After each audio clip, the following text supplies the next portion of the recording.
Have you ever heard of a minimally invasive bypass? When you think of a bypass, right, where you have blocked arteries, whether they're in your heart or in your legs, that you need a big, long incision, and they take the vein out of one leg and they place it in the other leg to reroute blood flow. Or for your heart, they take a vein from your arm or your leg and then place it in your heart to bypass a blockage in your heart. Well, with us today, we have the inventor of a minimally invasive bypass that literally threw a keyhole into your artery in the groin. They can, and maybe one below the knee, I think, as well. They can actually thread a bypass Oh, through there using keeping everything intact, and it's amazing. I can't wait to tell you about it and also introduce you to one of his patients that is going to share his story and why that particular bypass saved his leg. But first, I want to bring in interventional cardiologist Dr. John Phillips, who, like me, has had a pretty wearing week with hardly any sleep trying to save lives and limbs. happy Saturday. A pleasure to be here. I'm glad I could make it. I'm actually on call in my office at the hospital right now. And ironically, on my shelf, I have a little this little guy. So part of the P tab, which is what we're going to talk about. You've The done them, right? You have Oh done yeah. them. Yeah. But they gave me one of these guys, and it's a nice way to describe it. And obviously, Dr. Joy is going to share with us because I'm interested. We talk about the show as being innovation, and so I always love speaking with entrepreneurs and things as to how you came up with the idea. So I'm excited to hear about how the brainchild behind this, and then obviously we'll speak with Max. But yeah, it's been an interesting weekend thus far, and Columbus is about to get hit with a massive snowstorm. I guess that's Oh my heading gosh. kind of from the south to the east. So we'll see what happens. It's funny. It's We an don't do well with a lot of snow around here, so the no. city's getting ready to shut down. I had several patients that we had to get them Instacarts to get them prepared in case they can't get out to go to the store during the storm. So we got them some Instacarts to help load their fridge and get them prepared. Because, as you know, peripheral artery disease, which is the disease we talk about all the time, when the lack of circulation in the legs, it can be debilitating and it makes it hard for them to walk on a normal day. But then with the snow and trying to get around, it just adds to the distress and the suffering. So we help fill a few refrigerators. But also this week, I was in Arizona at BD. BD is industry, and they have some great tools for helping patients, helping doctors help patients with peripheral artery disease. And there were 100 doctors that were supposed to be there, and more than half of them they were on the East Coast, and they just, if they got out, they couldn't get back in. So a lot of them attended actually virtually Sure. to present and to watch the conference. But it was wonderful. I had my first keynote presentation. I was Congrats. What so did you talk about? thankful. It just talked about the patient stories and how we all need to come together, just bringing those stories to life. And even, as you know, a world-renowned researcher for PAD, Dr. Eric Szymski, the day after, which was Friday, gave my keynote Thursday night. Friday, he is up there speaking, showing all the data, and he actually referenced me, and he said it as Kim McNicholas said in her keynote presentation last night, and rightly described very well what the patients are experiencing. Here's the data that supports it. So I thought that that was incredible. Wow. You should have done one of these, right? I Did you do know. that? No, I'm always so humbled. I was just so appreciative of being there. And our good friend, Dr. Anita Dua, was there. And I met, actually, I'd met this one doctor before from New Jersey, Dr. Peter Ferrugia. And he shared with me a video, which one of these times we have to play on here because it is the most unique approach to getting your patients to quit smoking.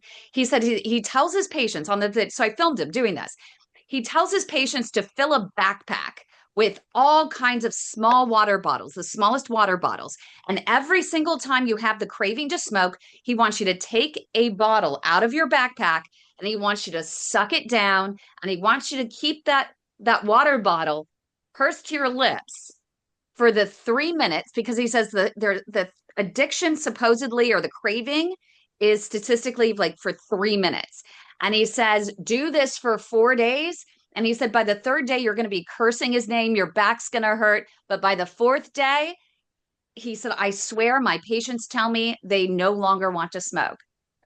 So, you That's know, awesome. I think some people will take any advice to try to quit smoking because it truly is an addiction. Although I don't know who in the hell has time to wear a backpack full of water bottles, but but they all have time to kudos. step out and smoke. So, That's true. That is true. That is true. anyway, I want to get to Dr. All James Joy. right. I want to get to Max's story. I see Max Let's do smiling in the background because I'd be curious to hear from a patient's it. standpoint his thoughts on that one. But I think it's time to get things started. Kick it off with a moment of inspiration. Dr. John Phillips' spectacular vascular moment of inspiration. So, Kimberly, I do not have a quote from a famous person today. I have a quote from a patient's daughter that I received this morning. And I think I it love that. it brings me back to, and I think Jim can attest to this, like why we do this, because we're out to help people. So anyway, I saw a gentleman this morning for a pulmonary embolism, so clot in the lungs, and a little bit of an older guy, but very active. Anyway, he had enough clot where I said we probably should try to suck some of this clot out. So oftentimes when we do that, you're not sure how much you're going to get, and you don't know what the chronicity of it is. But at any rate, we sucked a lot of clot out, and the procedure went well because he was a little older, so you never know how those are going to go. And anyway, I go back to talk to the family, and I talked to his daughter beforehand, laid crepe as we usually do. And I was telling her, and I showed her pictures, and she was happy, and everybody's happy. And she's like, and so this is my moment of inspiration. She's like, "Can I give you a high five?" And I said, "Sure, you can have a high five." And the wife's like, "Can I give you a hug?" I said, "Sure." So it was just one of those things where, like, again, this is the quote from The Godfather, right? This is the business we've chosen. We're on call, we stay up late, whatever. But it just felt good to help this person and then just know that the family was appreciative. So my moment of inspiration, my quote for the day is, "Can I give you a high five?" And I'd give everyone a high five here, particularly you, Kim, for your keynote address at the BD conference. So kudos. That's all I Yeah, got. I love that. And Dr. Joy, I mean, seriously, that is the most amazing feeling in the world. And I love that you just really humanize just how much doctors really, really do care about their patients. And I'm sure you've had those types of situations, Dr. Joy, right? Where you've gotten that high five, especially like Yeah. right here from Max, you're going to get a verbal high five, I'm sure. Well, never say no to a hug. Yes, exactly. When the family member is wants that connection, it's those are special moments. So I think John's inspiration is shared, certainly. When Dr. Joy on a Sunday, this happened twice. I ended up messaging him once where my dad had occlusive bilateral clots in, I can't remember which veins, and he already had distal pulmonary embolisms, right? Distally, I think, in his lungs. Hmm. And his doctor was like, we'll just send you some Eliquis at some point. I messaged Dr. Joy going, what the heck? He'd never seen my dad before. He's like, get him in here. And he hands him the Eliquis before he even leaves the room. And is like, you're on the table tomorrow. We're putting in a filter because I don't want you dying on my watch. And then fast forward a year later, he ended up, I did it again. I called him. I said, I think my dad's on the verge of a heart attack. He's walked up 2 stairs. He suddenly can't breathe. And I'm worried, maybe right coronary. And Dr. Joy said, I can't do it, but get him in first thing tomorrow. I'll have my partner come over. He said, yeah, we're getting you on the table tomorrow. And he saved his life. And high five, Dr. Joy. Anyway, on that note, we're Thanks. late to get to break. We want to Better get to high five Max's your way to a story. break. Coming up next, right here on the Heart of Innovation, we're going to meet another one of Dr. Joy's patients to give him a little verbal high five for saving his legs. So stay with us right here on the Heart of Innovation on KDOW. Don't go away. How many procedures are you willing to go through? Is it worth going through that many, or would you rather just? That's funny. Was it worth it? Oh yeah, I have my leg, man. Amputation should absolutely, positively, 100% never be a first-line treatment. What an incredible operation, what an incredible lab you have here. Without a doubt, we're underdiagnosing peripheral arterial disease. It has not gotten the attention that it should because it is a killing disease, it is a disabling disease, and most importantly, It's a disease that we now have great treatments for. Okay, let's go to the next one. They were going to amputate it, and I needed to consult with my family. Did I want it off here or here? You're just shocked. It's scary. I don't even know how to explain it. You're 42 years old. We're waiting till people are at the end of the spectrum and almost beyond hope. There is good care available here. Closed minds are what we have to get rid of. Welcome back, everybody. Coming from a break here. It's always fun when we, go to break and we're off. We're not live, and Kim's yelling about that Lifesaver hotline going off. So the work never ends. So happy Saturday. And again, Save My Piggies episode. Really excited to have Dr. James Joy and his patient Max.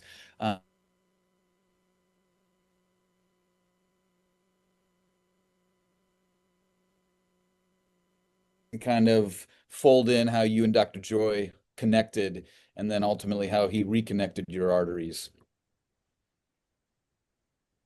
Well, I was referred to Dr. Joy by a surgeon who, because what did I have, Dr. Joy? I had an artery bleeding, so I went to a vascular surgeon. Yeah. Yeah, so I went to a vascular surgeon, and he fixed it up and opened up the artery, because I had a cardiologist try to go into that artery and insert a stent, but it was blocked so bad he couldn't get in, he said. So I was cut, and I bled for like 2 weeks, and they finally got in there and did their work and got me fixed up, and then they sent me over to Dr. Joy. And at that time, I was just barely walking. Both my calves were really hurting bad, and my right buttocks was in a lot of pain. I couldn't hardly even sit down. And Dr. Joy said he would take care of me, and he did. He put stents in both of my legs and fixed up my buttocks, and then he had some of the older stents that were already put in my leg by another cardiologist started plugging up, and he started talking to me about PTAB, and right away I thought it was a good idea, because I'm 81 now and I want to walk, and I think the only way that I'm going to keep having a quality of life is by walking. So I'm able to walk. I walk every day, 45 minutes to an hour every day. I walk every day religiously.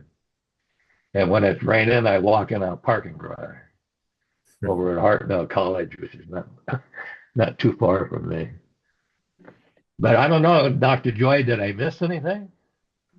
No, I think that's the Cliff Note version of what you went through. You definitely, when Max and I met, this is now about 4 years ago. Wasn't walking 45 minutes to an hour. It was very short distances, and the traditional therapies. He had an endarterectomy in his right common femoral artery. Didn't really get much better after that because he had severe disease further downstream. So the endarterectomy, just so people know who are listening, so would you mind describing that and why it's typically done, and where in the leg that is? Yeah, so typically it's the common femoral artery, which is right in the groin region. And it's an important artery because it's kind of the pipeline to the lower leg. And if it gets heavily calcified and burdened with plaque, then for some people, the only solution for that is to surgically open the skin, open the artery, clean out all the plaque, sew it back together, and then close up the skin overlying it. It's a very effective surgery. It's one that's not horribly difficult to recover from, but it doesn't address everything. And so in this case, Max was still left with downstream disease, had severe blockage throughout the thighs, and still some recurrent disease up in the iliac arteries, up more in the pelvis, where the blood flow in the lower legs begins. So we started down a path of trying to resolve these with the usual stent techniques and things of that nature, but it became clear that those arteries were just not going to respond properly. They were just too heavily diseased, and the body's reaction to repeated interventions and putting stents in and so on, just as a really aggressive scar tissue response. That's when we started to talk to Max about, you know what, we need to just reroute around this artery and give you a new set of pipes so that we can get you moving better. And, I'm curious from Max's standpoint, when were you diagnosed with PAD? I mean, was this a pretty short journey from A to B, start to finish, or had you had symptoms a long time prior that you suffered with, didn't know what it was, maybe misdiagnosed along the way, that led to things getting more and more and more plugged up to this extent where you actually needed a procedure that just general conservative therapy of walking is medicine just wasn't going to cut it? Well, basically, I have a concierge doctor, and he was watching my legs, and I was having ultrasounds on my legs. And my concierge doctor was in with a cardiologist. He just happened to be in the same office. And so he was talking to them, and they were looking at me, and they put stents in for, I guess it was 4 or 5 years before I even met Dr. Joy.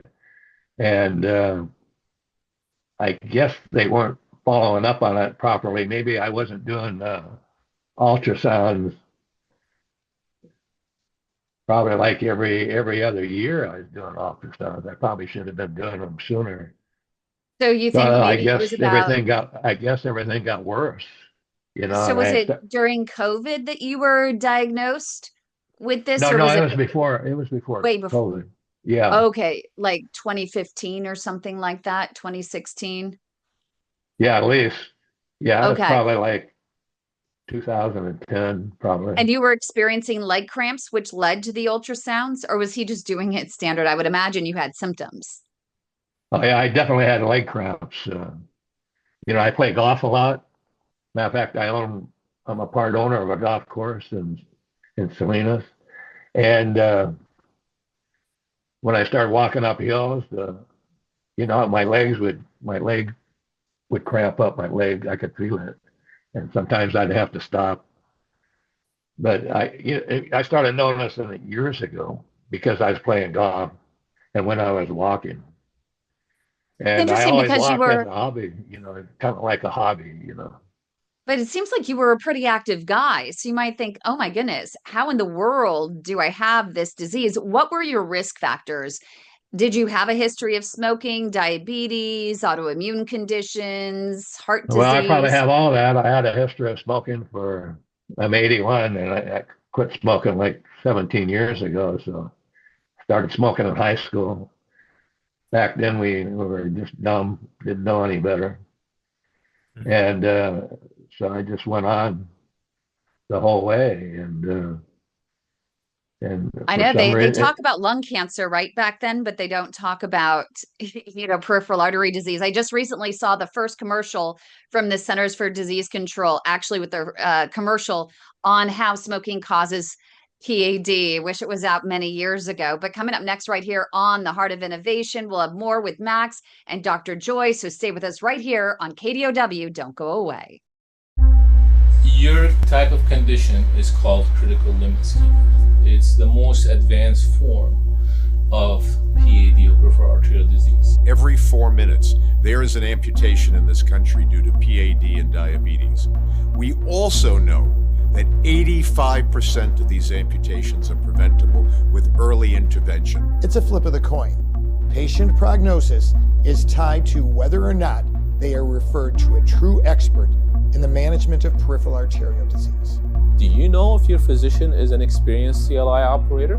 When you're in the hospital dealing with doctors and stuff, you figure they know what they're talking about. The skill level varies doctor from doctor and hospital to hospital. Patients with limb threat are in constant fear. The depression that someone experiences after they lose a limb is equivalent to those of losing their spouse of 40 years. I was stuck in a wheelchair close to 2 years and my husband had to quit work. I didn't know what to do at this point because we had nothing but infections and hospital stays and infections and hospital stays. And they took one toe, another toe, and then it was another toe, and then half his foot before he was even diagnosed with PAD. And all I heard was, what are we doing here? Just cut it off. And I pulled the curtain back like, are you kidding me? Do you really want to go through all that? That's crazy. That's insane. The protocol is to send them to amputation. Always, always, always get multiple opinions. We do have options. We need to listen more to our patients. If you're going to chop off their leg anyway, why not just let someone else try? This is the progression. First comes the wounds, and then comes an amputation. And I wasn't going to accept that. So that's what it's like to try to save a leg.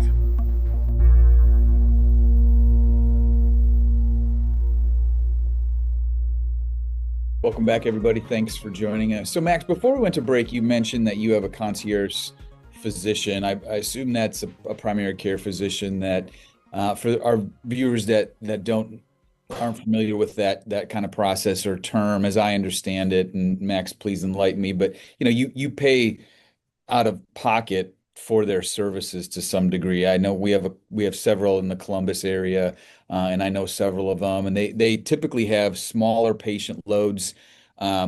They can provide a little more TLC. They're accessible much more readily than those of us that don't. So tell us a little bit about the relationship that you have with your concierge physician, because I would imagine, and this is what we run into, folks that don't have that access, and most don't, tend to struggle a little bit with getting access into certain subspecialists, such as myself or Dr. Joy. So just explain that to the audience a little bit, if you don't mind. Well, basically, I started off with a regular doctor, and he was caring for me, and he retired. So I had a cardiologist at the time, Dr. Tim Albert, and he recommended that I go to Dr. Dacus, who was a concierge doctor, and he happened to be in the same office. So that's how I got started on a concierge doctor, and I just got the bill yesterday. It's $2,000 a year, and he sees Most me of our every. patients can't afford that. Yeah, Right. $2,000 a year, and I'm lucky I can afford it. And he sees me every 3 months, and I do my labs every 3 months. And before I see him, and then we go over the labs, and he talks about all the procedures that I'm having done on my body. For example, 2 days ago, I had a cataract on my right eye, and had cataract on my left eye 3 weeks ago. And then he reviews everything that's done to me and recommends that I continue seeing Dr. Joy, and he reads everything that Dr. Joy does for me. And he's amazed at the progress I made just by having stents put in and that P-tab. Because 81, I walked 45 minutes to an hour every day without any problem. So that's the quality of life for me. I'm a stock trader now. Before going Pardon me? into Dr. Joy and having the PTAP talk about the quality of life, you went from being active to describe for people who don't understand. There are a lot of doctors that don't understand the debilitating nature of these cramps, and they just say, "Oh, we'll just walk through them. You'll be fine." What is it like? What was it like for you prior to having this procedure, and then what it's like for you now since? Well, you're actually right. They told me just try to walk through them, and I had cramps when I was walking in both legs. And I'd put my hands up against the wall and do the exercise with my thighs, stressing them out. And I'd do that for like 10 minutes, and then I'd start walking again. So basically, it's just a lot of pain. You can't walk. In the beginning, it starts out with small pain, and then the pain just gets worse and worse and worse. So as the months went on, they just got worse and worse, and I really couldn't walk. And you so, tried walking through it. They tell you that when you walk through those cramps, they call it kind of that claudication time, that moment from when you feel the onset of pain to the point where that pain gets so bad that you literally, you stop or you're going to fall over. You've got to really push it. You got to get through. And it sounds like you really were trying to push through. But these are cramps that literally make you want to grind your teeth to the point they're almost going to crack. Well, they hurt for sure. Yeah. And so my concierge doctor decided to have ultrasounds, and that was the first step. And then we started putting the stents in my leg. And then he cut an artery on the last stent, and I had to go to a vascular surgeon. And after he did all his miracle work, then he recommended me to Dr. Joy. And he said, Dr. Joy, I'll take over from now. He did basically what he could do. He didn't do stents, So what's life like for you? Are you completely pain-free? Oh, yeah, I'm pain-free. They just, I don't play golf anymore because I have a bad back, but. Oh, gosh, one thing or another, right? Well, I used to play golf 3 days a week, and that's when I first started noticing it. I play on Wednesdays, Fridays, and Sundays. And we travel all over the United States playing golf. And I really miss golf, but that's when I first started noticing a lot of pain in my calves, especially when I walked up a hill, Dr. Joy, I had pain, And so eventually, my legs are basically cured now, Now you are traveling the U.S. instead of just playing golf. You're traveling the U.S., finding new trails to walk on, I imagine. Well, I love walking different places, but I have my places to walk in Monterey, California. It's very beautiful. And then I have my places in Salinas where I walk at parks and I walk through Hartnell College. And, there's a lot going on at colleges nowadays. Outdoor sports and all that.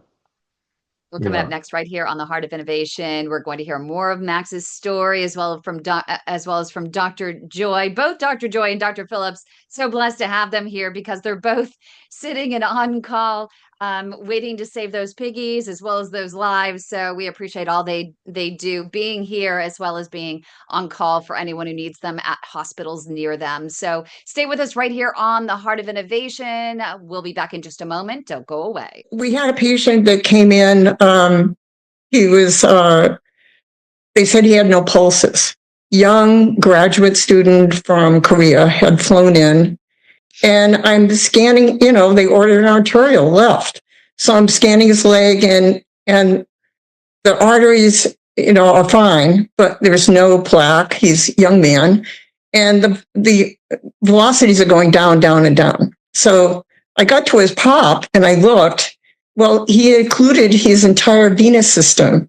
So it backed up so that he did not have any pulses any longer. So I called the doctor and I said, we need another order. He's got extensive DVT from his groin down to his toes. So he had no outflow. So that's the reason why he had no arterial signal. And it made perfect sense because here he is, a young man. Why would he have PAD? He got off a plane. He's dehydrated. He's got DVT. So, years ago when I used to go down the ER to Good Sam, they would say to me, Denise, what should we order? As well as the leg swollen, we'll get a vein. Is it cold? We'll get an artery. Welcome back, everybody. Thanks for joining us on another wonderful Save My Piggies. Max, so we've got some time in the show to discuss. At least I'd like to pick your brain about motivating your buddies, right? Because you're a pretty active guy. Not golfing anymore, but walking. And as we have realized, the population's aging and folks are getting older, but you still have to be active. So you got a cattle prod with your friends. How do you get your buddies to move around and get them off the couch? Well, it's pretty hard. I basically can't. None of them walk with me. Yeah, I invite them to walk with me, but none of them walk with me. It's pretty hard. They want to go to Vegas and then all my friends that have quit golfing also because of age. They're basically just falling apart. So I don't know how you can get them motivated. Jim, what about you? How do you motivate your patients? really hard, isn't it? It At a is certain hard. age, you kind of hope, like even I remember my grandmother was 94, and I remember, after my grandfather passed away when she was, gosh, in her early 80s, she just had lost, the motivation to get up and go. And I'm glad she lived to 94, but you didn't ask her to get up off her couch and not watch her game shows and just be isolated and sedentary. How do you, she almost felt like she earned it. She's like, I've done everything all my life. I just want to sit and hang out. Yeah. Well, I mean, if there's a reason that the person can't do it, obviously that's kind of the medical side that we default to, and we try to find solutions. But it is difficult to motivate people. I mean, there certainly are no shortage of data that shows that people that the more sedentary they are, the worse off they are, and it affects their mortality. So, I always lead with a line. I tell, motion is life. And when you stop walking, when you stop being active, I mean, it's not just your physical body, it's your mental health. It all kind of goes together. So I give them homework. I tell them exactly how much I want them to walk, how many days a week, what their minimum threshold, how they should build from there, and try to keep them accountable.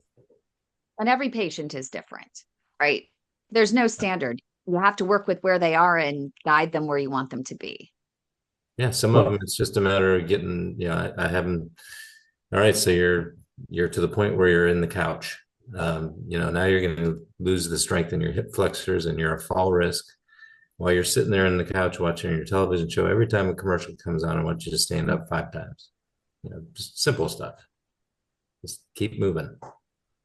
Well, you can control your weight by walking, for sure.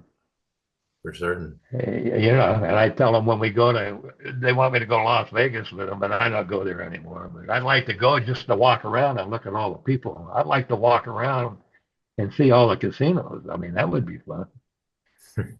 Actually, it's a pretty good place to walk. Well, yeah, it'd be a lot of fun to go and have an iced tea at all the casinos. I don't drink anymore. I quit drinking and smoking 17 years ago. Good for you. I quit both the same day at the same time. How did you do it? Wow, that's a lot of quitting. Was there a catalyst? What was the aha moment for you, and how in the world did you do it cold turkey? Well, I had a GI in my stomach. I had to have a doctor go down and fuse I guess I had a ulcer. And that kind of put the fear of God in me, so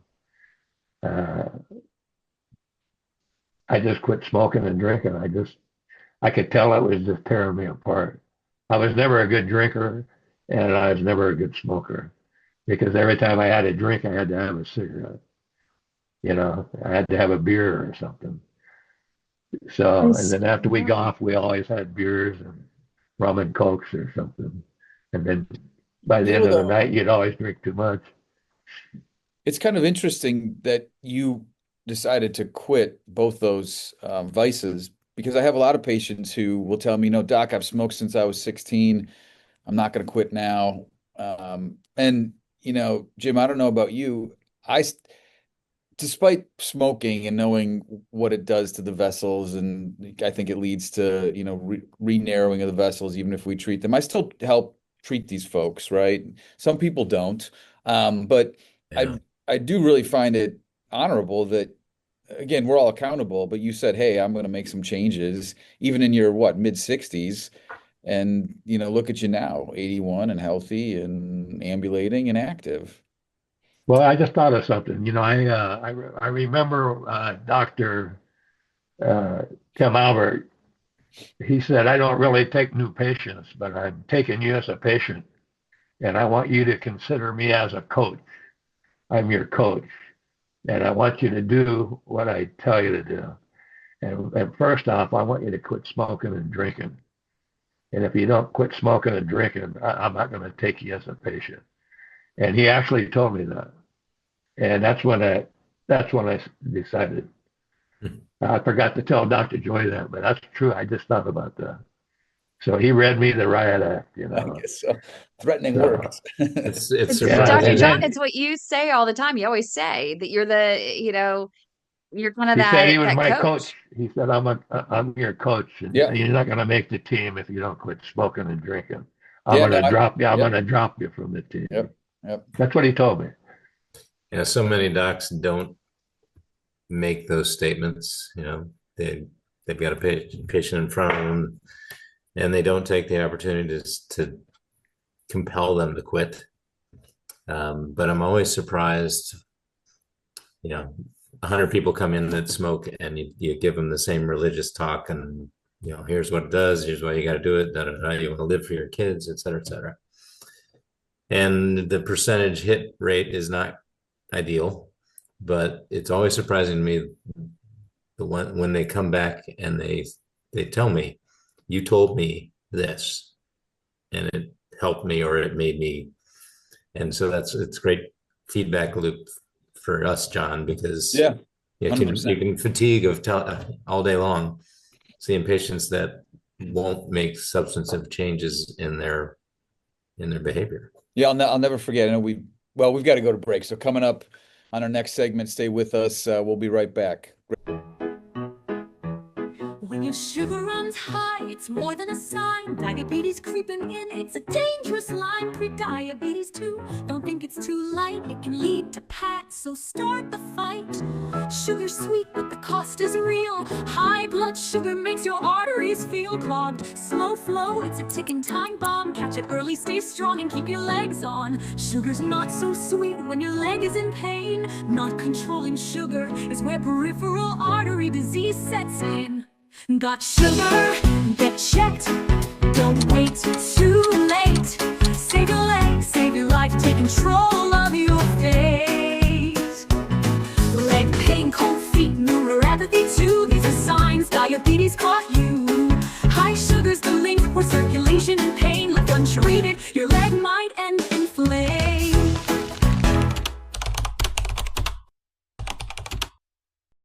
All right, we're rounding third. Speaking of coaching, with this episode, we've got about 4 minutes left. So, Max, any final thoughts? But like I said during break, before you leave, I got to get a stock tip. The disclaimer is that this is just we're just having fun here. So please don't put your money where Max says you might want to.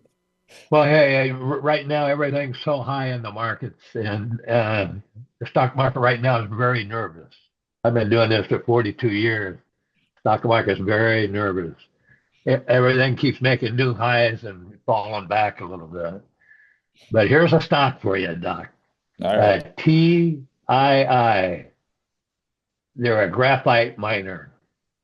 And all right. So you can't make anything without graphite. Everything, graphite's in everything. And they're the only U.S. miner that mines graphite. Oh, that's interesting. TII. All right. And it's only like $5.25. Okay. So, doctor, you can buy a couple hundred. All right, thank you, my friend. Thank you. But if you're investing in your health and you're feeling like you have no options but surgery, or the doctor tells you don't have a surgical option, Dr. Joy, you invented this minimally invasive bypass. How did you come to the decision that you weren't going to clean out these stents using, a laser and maybe just a drug-coated balloon, but instead it was time to do something different? It was time to use this minimally invasive bypass. What went through your mind and your process for thinking on it? Well, I haven't been doing it quite 42 years like Max, but I've been doing this a long time, and so I've been through everything from when we just had balloons to early stage stents. Everything, we've tried innumerable devices to try to get these arteries to stay open. But the fact of the matter is, it's a long artery with a lot of disease, and a lot of those efforts have helped, but they haven't fixed the problem. And surgically, bypass surgery has been very effective, but it's just been a lot to go through for the patient. And so, similar to what we've seen happen with valve surgery and carotid treatments and bypass now being done mostly with stents, the goal here was to try to mimic the good results of surgery without having to open the patient up to do it. And so the thought process now, I mean, I'm fast forwarding through 20 years of development, but when I see patients that have significant disease now, long segment disease, I don't do what I used to do. I don't put a long segment of stent in. I don't try to clean out the artery and dilate it and hope that it's going to stay open, because you don't have to have that happen, thousands of times for you to finally get the message. And these percutaneous bypass patients, we can treat them in an hour and a half. They can go home the same day. Their return to function is much quicker. If I do everything right, technically, if the patient adheres to the medical regimen and the ultrasound follow-ups like Max mentioned, then we can achieve a 90% success rate long-term. And I just saw the first patient we did commercially yesterday, Kim, and he's wide open from day one. 15 years, 16 years? That's a long time, yeah. Yes. Thanks so much, Dr. Joy. Thank you so much. Thank you, Max, for being here. I hope you have a great weekend, everyone. YouTube.com/the @ the weight of my heart if you want to review this again.